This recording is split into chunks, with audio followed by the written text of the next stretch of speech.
ఓసారి నాకే బాధేస్తుంది. చాలా జాగ్రత్తగా ఉంటాను. ప్రతి ఒక్క అడుగు కూడా ఆచి చూచేస్తాను. ఏదైనా జరిగితే 2 సార్లు ఆలోచిస్తాను, ఎక్కడ తప్పు జరిగిందో కరెక్ట్ చేయడానికి. ఈరోజు ఏదైతే పాయకరావుపేట ఒక సోషల్ వెల్ఫేర్ హాస్టల్లో సరిగా భోజనం పెట్టలేదని ఇమ్మీడియట్గా కొండే ఆఫీసర్ని సస్పెండ్ చేశాను. చెప్పిన తర్వాత వినకపోతే వదిలిపెట్టనే మెసేజ్ ఇవ్వడానికి, పిల్లల పట్ల ఏమాత్రం కూడా అజాగ్రత్త పనికిరాదని చెప్పడానికి వాళ్ళని సస్పెండ్ చేశాను. నేను ఆఫీసర్లందరికీ గౌరవిస్తాను, ప్రజాప్రతినిధులు కూడా గౌరవిస్తాను. కానీ మనందరం కూడా గుర్తుపెట్టుకోవాల్సింది, చిత్తశుద్ధితో ప్రజలకు మెరుగైన సేవలు అందించాలి. అది లేకపోతే చాలా ప్రమాదం. అలాంటి నాకే మోసం చేశాడంటే 19లో నేనే ముఖ్యమంత్రి. తెల్లవారితో నిద్రలేశాను. నిద్రలేస్తే సాక్షి టీవీలో స్క్రోలింగ్ వచ్చింది. వివేకానంద రెడ్డి గుండెపోటుతో చనిపోయాడు. ఏం చేస్తాం మనం? అందరూ నమ్ముతామా లేదా? తమ్ముళ్ళు నమ్ముతారు కదా. నేను కూడా నమ్మాను. నా దగ్గరుండే ఇంటెలిజెన్స్ చెప్పలేదు, మా చీఫ్ సెక్రటరీ చెప్పలేదు, మా ఎమ్మెల్యేలు చెప్పలేదు. నమ్మాం. ఎందుకో కానీ సునీత గారికి డౌట్ వచ్చింది, ఆయన కూతురికి. ఆవిడ చెప్పింది పోస్ట్ మార్టం చేయించమని. అప్పటికే ఏం చేశారు, మా అక్కడుండే సిఐ, ఆ సిఐ అక్కడే ఉన్నాడు. రూమ్ అంతా నెత్తురుంది. కడిగేశారు, బెడ్లు కూడా కడిగేశారు, కొత్త బెడ్షీట్ వేశారు, వేసి ఒక బాక్స్ తెప్పించారు, కుట్లేశారు, అందులో పెట్టేసి అంత్యక్రియలు తీసుకుపోవడం రెడీ అయిపోయారు. ఆ సమయంలో పోస్ట్ మార్టం జరిగితే ఇది గుండెపోటు కాదు, గొడ్డలిపోటు అని తేల్చారు. అంతటా ఆగిందా? మీరైతే చేయగలుగుతారా? అప్పుడు ఇమ్మీడియట్గా నిన్నటి వరకు మా నాన్న చనిపోయాడు, ఇప్పుడు మా బాబాయ్ చనిపోయాడు, చంపేశారు, నేను అనాథ అయిపోయాను నాటకాలు ఆడాడు. ఆ నాటకాలు ఆడితే నేను కూడా ఆశ్చర్యపోయాను, 1 గంటలోనే మాట మార్చేశాడని. ఆ తర్వాత నెక్స్ట్ డే ఉదయానికంతా ఇంకొక మాట మార్చేసి, సాక్షి పేపర్లో మీరు చూస్తే కత్తి నా చేతిలో పెట్టి నారాసుర రక్త చరిత్ర. ఒక ముఖ్యమంత్రిని, నేనే నిస్సహాయుణ్ణి. అదే కానీ చంపిన రోజున ఆ టైంలో కానీ అందరినీ అరెస్ట్ చేసుంటే ఏం తమ్ముళ్ళు ఏం జరిగేది? రాష్ట్రానికి మంచి జరిగేదా లేదా అని మిమ్మల్ని అడుగుతున్నా. అది జరిగింది. నిన్నొచ్చారు. నేను ఎక్కడికి పోయినా 5 ఏళ్ళు ఎక్కడా బయట రానిలేదు. ఇంటికి కూడా తాళాలేసి, గేట్లకు తాళాలేసి బయట రానియకుండా ఎదించారు. విశాఖపట్నం పోతే, తిరుపతికి వెళ్తే ఎయిర్పోర్ట్ని తిరిగి పంపించారు. నేను ఆ పని చేయదలుచుకోలేదు. మొన్న వెళ్ళాడు. ఎందుకు వెళ్ళారు? గంజాయి బ్యాచ్ రౌడీని పలకరించడానికి, రౌడీ షీటర్ కోసం వెళ్తారా మీరు అంటే ఏం మెసేజ్ ఇస్తున్నారు? అక్కడ పోయి మొత్తం మార్కెట్ కమిటీ అంతా విధ్వంసం చేశారు. నిన్న పోయారు. 1 సంవత్సరం మునుపు చనిపోయాడు. నేను ముఖ్యమంత్రి కాల అప్పటికి. నేను జూన్ 12వ తారీఖున ప్రమాణ స్వీకారం చేస్తే అంత మునిపే చనిపోయాడు. ఆయన ముఖ్యమంత్రిగా ఉన్నప్పుడే చనిపోయాడు, ఆత్మహత్య చేసుకున్నాడు. మొన్న పోయాడు. పోతే బల ప్రదర్శన, రౌడీయిజం, ఇష్టానుసారంగా పోలీసులు చెప్పారు మీరు వెళ్ళండి, తక్కువ మందితో వెళ్ళండి, అక్కడికి వెళ్ళి పరామర్శించండి, రండి. మీటింగ్ పెట్టుకోవాలంటే పెద్ద ప్లేస్లో పెట్టుకోండి. ఇరుకు సందుల్లో మీటింగులు పెట్టి అక్కడ తొక్కేస్తే ఏమవుతారు వద్దని చెప్పి సజెషన్ ఇస్తే, వీళ్ళు చేసిన పని ఇష్టానుసారంగా పోయి కడాన తమ్ముళ్ళు ఎంత క్రూరమో మీరు ఆలోచించండి. మీరు ఎక్కడన్నా పోతూ ఉంటారు కారులో, ఎవరికైనా యాక్సిడెంట్ అవుతుంది, ఏం చేస్తారు మీరు? నిలబెడతారా లేదా? మానవత్వంతో హాస్పిటల్కి తీసుకుపోతారా లేదా? మీరు ఏం చేస్తారా? చేస్తారా లేదా? చేస్తామంటే జైలుపైకి ఎత్తండి. మనకు అది జరిగినప్పుడు అది కోరుకుంటామా లేదా అని నేను అడుగుతున్నా.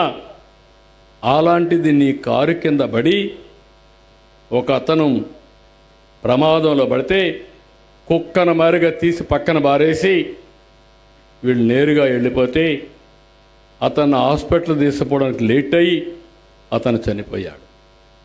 Hit and run. అంటే నీకు మనుషుల యొక్క ప్రాణం అంటే విలువే తెలియడం లేదు. ఏమంటున్నారు?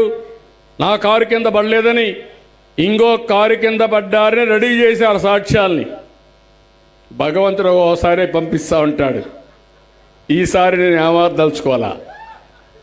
నేను అంతా ఇన్ఫర్మేషన్ సంపాదించమంటే మా పోలీసులు తీసుకుంటే క్లియర్ కట్గా ఫారెన్సిక్ ఎవిడెన్స్లో కూడా సాక్ష్యాలు వచ్చాయి. ఈయన కారు కిందనే పడ్డాడు, వీళ్ళు లెక్క పెట్టుకోలేని చెప్పి చాలా క్లియర్గా వచ్చింది. ఎవిడెన్స్ ఉంది, వీడియోస్ ఉన్నాయి. ఏం తమ్ముళ్ళు మీకు బాధ అనిపించదా? నేను ఎలాంటి వాళ్ళతో రాజకీయం చేస్తున్నాను? నా జీవితంలో నేను ఎక్కడ కూడా ఒక వ్యక్తిని కొట్టింది కానీ, నా మీద కేసులు పెట్టించుకున్నది కానీ ఎక్కడా లేని పరిస్థితిలో ఇప్పుడు నేను నేరస్తులతో రాజకీయం చేయాలంటే చేయకపోతే మిమ్మల్ని కాపాడుకోలేను, చేస్తే ఇలాంటి ఇబ్బందులు.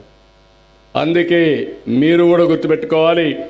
మీ అమ్మాయికి పెళ్లి చేయాలంటే, మీ అబ్బాయికి పెళ్లి చేయాలంటే 7 తరాలు వెనక్కి చూస్తారు.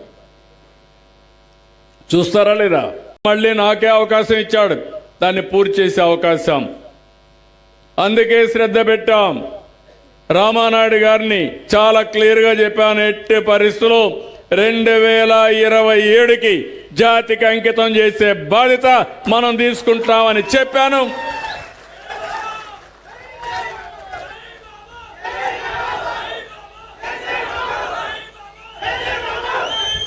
ఆ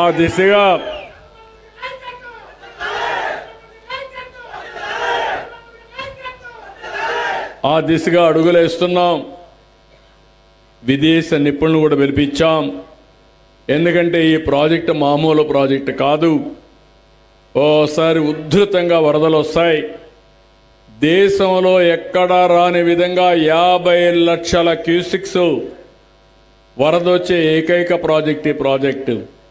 అలాంటి ప్రాజెక్టు కానీ ప్రమాదంలో పడితే చాలా సమస్యలు వస్తాయి. డిసెంబర్కంతా డయాఫామ్ వాళ్ళు పూర్తవుతుంది. అత్యున్నతమైన ప్రపంచంలో ఉండే ఎక్స్పర్ట్స్ అంతా కూడా దీనికి సూపర్వైజ్ చేస్తున్నారు. ఆ రోజు మీరు చూస్తే 5 ఏళ్ళు 4% పనులు పూర్తి చేసి, నేను 1 సంవత్సరంలో 6% పూర్తి చేసి 2 ఏళ్లలో ఇప్పటికి 82% అయింది. 2 ఏళ్లలో ప్రాజెక్టుని పూర్తిగా పూర్తి చేసే బాధ్యత ఈ ప్రభుత్వం అందని చెప్పి కూడా మీకు తెలియజేస్తున్నా. ఇంకొక పక్క ఇక్కడే మినిస్టర్ గారు ఉన్నారు, టూరిజం మినిస్టర్ గారు ఉన్నారు. రాబోయే రోజుల్లో ఎక్కువ మందికి ఉద్యోగాలు కావాలంటే, ఉపాధి కావాలంటే టూరిజానికి చాలా ప్రాధాన్యత ఉంది. నేనే ఆ రోజు గోదావరి పుష్కరాలు చేశాను. నా లెక్క ప్రకారం ఇప్పుడు 3వసారి పుష్కరాలు మళ్ళీ నేనే చేయబోతున్నాను. మొట్టమొదటిసారిగా సమైక్య ఆంధ్రప్రదేశ్లో చేశాను, 2వసారి మళ్ళీ మన రాష్ట్రంలో చేశాను. ఇది 3వసారి మళ్ళీ పుష్కరాలు వస్తున్నాయి. మన సాంప్రదాయం, ప్రకృతిని మనం ఆరాధించడం మన సాంప్రదాయం, నదుల్ని పూజించడం మన యొక్క సంస్కారం. అందుకే మొన్న మీరు చూస్తే గంగా ఏదైతే పుష్కరాలు వచ్చాయో, ఏ విధంగా కుంభమేళ వచ్చిందో చాలా బాగా చేశారు. అవన్నీ స్టడీ చేయమన్నాను. మంత్రులతో కమిటీ వేశాం. మీకు అందరికీ ఒకటి హామీ ఇస్తున్నా, మళ్ళీ ఎప్పుడూ కని విని ఎరుగని రీతిలో గోదావరి పుష్కరాల్ని బ్రహ్మాండంగా నిర్వహించే బాధ్యత ఈ ప్రభుత్వం తీసుకుంటాం. పనులు ప్రారంభమైనాయి. ఇటు కొవ్వూరు సైడ్ అయితే నాకు బాగా జ్ఞాపకం. అప్పుడు కొన్ని టెంపుల్స్ అన్నీ కట్టించింది నేనే కట్టించా. ఆ సైడ్ కూడా రాజమండ్రి అంతా కూడా ఘాట్లన్నీ నేనే కట్టించా. ఇప్పుడు రిపేర్ చేయడమే కాకుండా అదనపు బ్యూటిఫికేషన్ కూడా చేసి ఏం చేయాలనో అవన్నీ చేసే బాధ్యత తీసుకుంటామని చెప్పి కూడా నేను మీకు తెలియజేస్తున్నా. ఇంకో పక్కన టూరిజంలో మొన్నే కేంద్ర మంత్రి గారు పవన్ కళ్యాణ్ గారు ఇక్కడ బీజేపీ అధ్యక్షులు అందరూ కలిసి 95 కోట్ల రూపాయలు విలువ చేసే ప్రాజెక్టులకి శంకుస్థాపన చేశారు.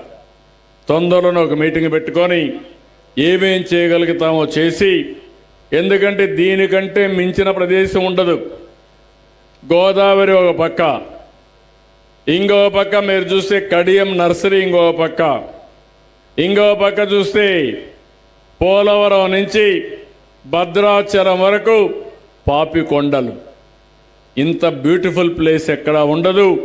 ఇవన్నీ కూడా అభివృద్ధి చేసి ప్రపంచ పర్యాటక కేంద్రంగా తయారు చేస్తామని చెప్పి కూడా నేను మీకు తెలియజేస్తున్నా. ఇవన్నీ మనం చేస్తా ఉంటే మీరు కొన్ని విషయాలు మీరు గుర్తుపెట్టుకోవాల్సిన అవసరం ఉంది. నా ఆలోచన ఒకటే,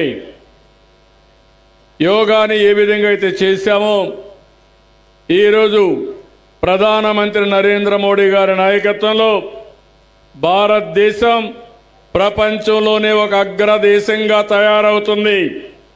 ఆ సమయంలో ఆంధ్రప్రదేశ్ రాష్ట్రాన్ని ఒక స్వర్ణాంధ్రగా చేసే బాధ్యత, మీ అందరికీ ఆదాయం పెంచి ఆరోగ్యాన్ని పెంచి ఆనందంగా ఉండే చేసే బాధ్యత ఈ ఎన్డీఏ ప్రభుత్వం ఇక్కడ తీసుకుంటామని కూడా హామీ ఇస్తున్నా.